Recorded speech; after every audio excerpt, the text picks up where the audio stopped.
Hello everyone. स्वागत है आप सभी का एक और नई वीडियो में। और देखिए अपनी जो डिफरेंशियल इक्वेशन बुक है यानी फर्स्ट बुक जो है वो कंप्लीट हो चुकी है। उसके केवल दो टॉपिक और रहे हैं इम्पोर्टेंट, और वो दोनों के दोनों आज मैं इस वीडियो में कवर कर दूंगा। ठीक है, पहला है, देखिए टॉपिक का नाम तो है हमारा partial differential equation of second order, जिसमें जो हमारा एक टॉपिक रह गया था classification of linear partial differential equation of second order. ठीक है, एक टॉपिक ये रह गया था। मान लीजिए जो हमारी पार्शियल डिफरेंशियल इक्वेशन है लीनियर सेकंड ऑर्डर की, वो कुछ इस टाइप की है। ठीक है, और इसी टाइप की मिलेगी, जिसमें मेन जो फोकस करना है हमें सेकंड ऑर्डर के जो पार्शियल डेरिवेटिव होते हैं उन पर करना है और उनके कोफिशिएंट पर। तो जैसे यहाँ पर ये तीनों हमारे सेकंड ऑर्डर के पार्शियल डेरिवेटिव हैं। उसके बाद में यहाँ पर एफ जो है हमारा X Y Z P Q मतलब फर्स्ट ऑर्डर के जो पार्शियल डेरिवेटिव होते हैं उनका कोई फंक्शन है। यानी कुल मिलाकर आप कह सकते हैं ये सभी टर्म एक तरफ, और हमें देखना है जो सेकंड ऑर्डर पार्शियल डेरिवेटिव है उनके कोफिशिएंट। कोफिशिएंट यहाँ पर कितना है, बी है, यहाँ पर सी है, यहाँ पर बी है, और यहाँ पर ए है। हमें ये ढूंढना है, सबसे पहला काम है। उसके बाद में एक और बात याद रखनी है, यहाँ पर ए जो है वो हमारा पॉजिटिव होना चाहिए। ठीक है, तभी हम इन वैल्यूओं को सॉल्व करेंगे। उसके बाद में जैसे ही हमें ए बी सी की वैल्यू मिल जाएंगी तब उसके बाद में हमें ये तीन कंडीशन अप्लाई करके देखनी है, जो से सेटिस्फाई होगी उसी टाइप की हमारी इक्वेशन हो जाएगी। अब यहाँ पर यदि B square minus four A सी अगर हमारा लेस देन जीरो के हो, तब जो इक्वेशन होगी हमारी वो होगी इलिप्टिक इक्वेशन होगी। ठीक है, अगर B square minus four A C greater than zero हो जाए तो इस कंडीशन में जो हमारी इक्वेशन है वो हो जाएगी हाइपरबोलिक। तीसरा केस है, अगर B square minus four A सी हमारा जीरो के इक्वल हो जाए तो इस कंडीशन में जो हमारी इक्वेशन बनेगी वो बनेगी पैराबोलिक।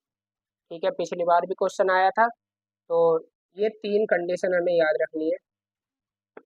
जब छोटा होगा जीरो से तो हम इसे कहेंगे इलिप्टिक, और जब बड़ा होगा जीरो से तो हाइपरबोलिक, और जब इक्वल टू जीरो होगा तो पैराबोलिक। ठीक है, हाइपर का मतलब ही होता है अतिशयोक्ति, हाइपरबोलिक का मतलब अतिशयोक्ति। तो हाई का मतलब कुछ चीज अधिक कर रहे हैं, तो जीरो से अधिक हो जाएगी। ठीक है, जैसे नीचे मैंने क्वेश्चन लिखे हैं, classify the following partial differential equation. जैसे ये हमारी फर्स्ट इक्वेशन है, सबसे पहले हमें देखना है, हमें जो ए की वैल्यू पॉजिटिव होनी चाहिए। तो ए की वैल्यू है वन, बी की वैल्यू है वन, और सी की वैल्यू भी कितनी है, यहाँ पर हमारी भी सी की वैल्यू भी वन हो जाएगी। उसके बाद में कंडीशन अप्लाई करके देखेंगे, कौन सी condition, B square minus four A C. तो बी के प्लेस पर ए माइनस फोर ए सी, तो जब इसे सॉल्व करेंगे तो ये जो वैल्यू आएगी हमारी वो माइनस में आएगी, और माइनस की वैल्यू हमारी जीरो से छोटी होती है, इसलिए जो इक्वेशन हो जाएगी ये हमारी इलिप्टिक हो जाएगी। दूसरा क्वेश्चन है कुछ इस टाइप से है, तो इनमें हमें एक को पॉजिटिव बनाना है, या कह सकते हो दोनों जो पार्शियल डेरिवेटिव है वो हमें एक तरफ लेके आने हैं। तो जब एक तरफ लेके आएंगे तो देखिए मान लीजिए हम इधर को ही ले आते हैं, तो ए की वैल्यू हो जाएगी वन और बी की वैल्यू जीरो, क्योंकि बी जो होता है हमारा एक बार एक्स के रेस्पेक्ट में करना है पार्शियल डेरिवेटिव और एक बार वाई के रेस्पेक्ट में, तो बी जीरो हो जाएगा, और सी की जो वैल्यू है माइनस वन हो जाएगी। और जब हम B square minus four A सी करेंगे तो वो जो वैल्यू आएगी बी का वैल्यू है जीरो माइनस फोर ए सी, और माइनस माइनस हो जाएंगे प्लस, और जब प्लस हो जाएंगे तो इनकी मल्टीप्लाई नहीं करनी है हमें, बस ये देखना है ये ग्रेटर देन जीरो हो जाएगी। ठीक है, जब ग्रेटर देन जीरो हो जाएंगे तो इसे कहेंगे हम हाइपरबोलिक इक्वेशन। उसके बाद में थर्ड क्वेश्चन है, कुछ इस टाइप से है। तो यहाँ पर देखिए पहले ए की वैल्यू जो है इन सभी केस में हमने पॉजिटिव ही ली है, और ये पॉजिटिव होनी भी चाहिए। ठीक है, तो यहाँ पर ए की वैल्यू हो जाएगी वन, बी की वैल्यू हो जाएगी माइनस फोर, और सी की वैल्यू हो जाएगी प्लस के वन। ठीक है, अब यहाँ पर हम फिर से B square minus four A सी की वैल्यू निकालेंगे, तो बी जो है वो माइनस फोर है, और माइनस फोर का स्क्वायर आ जाएगा प्लस के sixteen minus four A C. तो ये देखिए हमारा ग्रेटर देन जीरो आएगा, ये 16 में से जब आप चार घटाओगे तो वो हमारे 12 आएंगे और ग्रेटर देन जीरो हो जाएगा। जब ग्रेटर देन जीरो हो जाएगा तो ये हाई हो जाएगा जीरो से, मतलब हाई, ये याद करने की ट्रिक है एच फॉर हाई, तो ये हमारा हाई परबोलिक इक्वेशन हो जाएगी।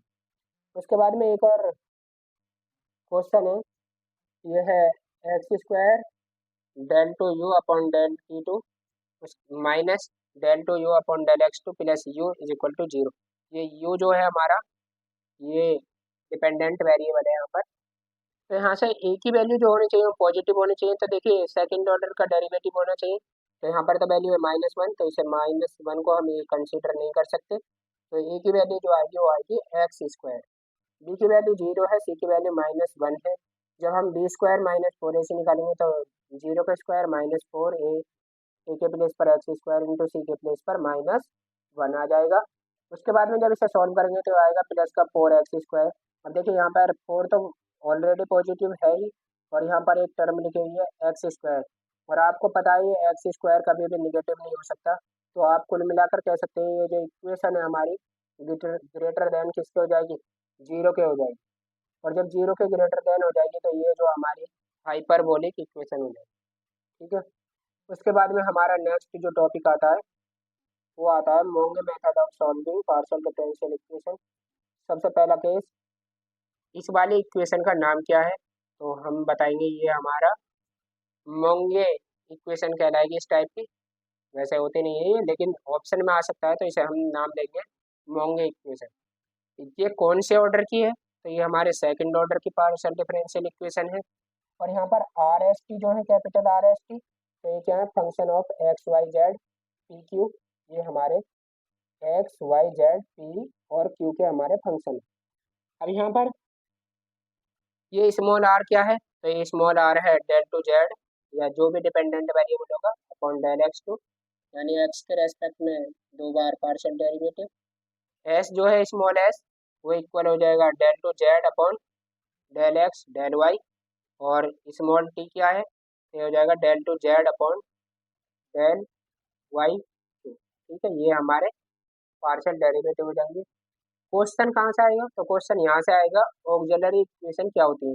एक तो ये ऑप्शन में बन सकता है कि जब इस टाइप की इक्वेशन को सॉल्व करते हैं हम, तो यहाँ पर जो स्मॉल आर है और स्मॉल टी, इनकी वैल्यू क्या लेते हैं।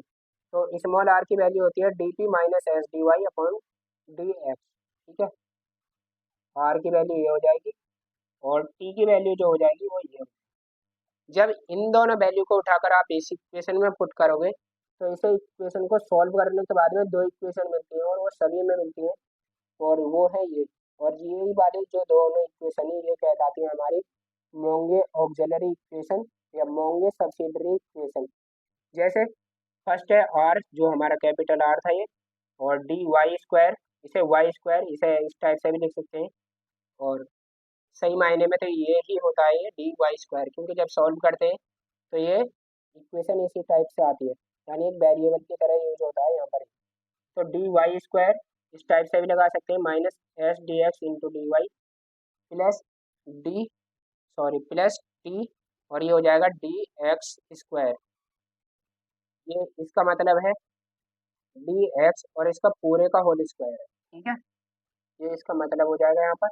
और सेकंड जो है ऑक्सिलरी इक्वेशन वो है R D P D Y plus T D Q D X minus V D X D Y is equal to zero. ये दो हमारी इक्वेशन हो जाएंगी। क्वेश्चन किस टाइप से आएगा, आइए देख लेते हैं। क्वेश्चन है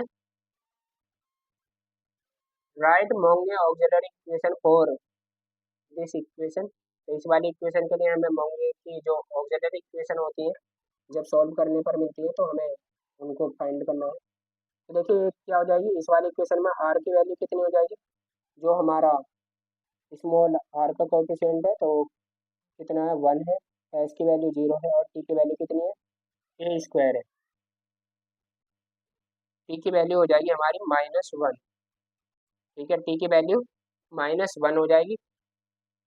उसके बाद में इसे सॉल्व करेंगे तो 1 into D Y square minus ये 0 हो जाएगा, और यहाँ पर आएगा माइनस, प्लस की जगह पर प्लेस पर आएगा यहाँ पर minus A square D x square. तो देखिए इसका मतलब ये होता है, इसे और थोड़ा सॉल्व करेंगे तो ये जो सॉल्व करके आएगी, ये आएगी D Y is equal to plus minus A D X, इस टाइप से आएगी। ठीक है, तो इसका मतलब होता है डी वाई स्क्वायर, यहाँ पर डी टू नहीं है। उसके बाद में सेकंड इक्वेशन होती है हमारा, आर की वैल्यू रखेंगे वो हो जाएगी 1, और D P D Y plus plus के प्लेस पर आएगी यहाँ पर माइनस क्योंकि आर टी की वैल्यू जो है वो माइनस ए स्क्वायर है, minus A square D Q D X minus zero D X D Y is equal to zero. और या फिर इसे और सॉल्व कर सकते हैं, ये जीरो वाली टर्म को हटा देंगे तो हो जाएगा D P D Y minus A square D Q D X बराबर जीरो। ये हमारी इक्वेशन हो जाएगी। जैसे और क्वेश्चन है, क्वेश्चन है, ये रहे क्वेश्चन। क्वेश्चन है Monge method is usually used to solve the partial differential equation of nth order या फिर सेकंड ऑर्डर या फर्स्ट ऑर्डर या फिर लीनियर इक्वेशन। तो ये हमारी सेकंड ऑर्डर की जो इक्वेशन होती है, इन्हें सॉल्व करने के लिए मोंगे मेथड हम यूज करते हैं। अब नेक्स्ट जो क्वेश्चन है ये ऑब्जेक्टिव में बन सकता है, तो नेक्स्ट ये वाला, ठीक है। नेक्स्ट है मोंगे सब्सिडरी इक्वेशन, सब्सिडरी आ जाए या फिर ऑक्सिलरी आ जाए, बात एक ही है। इस इक्वेशन के लिए लिखनी है हमें सब्सिडरी इक्वेशन और इस वाली इक्वेशन के लिए। तो देखिए इसमें आर का कोफिशिएंट है वन, तो कैपिटल आर की वैल्यू हो जाएगी वन, और स्मॉल एस का कोफिशिएंट है फाइव, तो कैपिटल एस की वैल्यू हो जाएगी फाइव, और टी की वैल्यू हो जाएगी सिक्स, और बी की वैल्यू हो जाएगी जीरो। तो इसकी इक्वेशन कितनी हो जाएगी, देखिए यहाँ पर नीचे लिख रखी है मैंने, आर के प्लेस पर वन और डी वाई स्क्वायर माइनस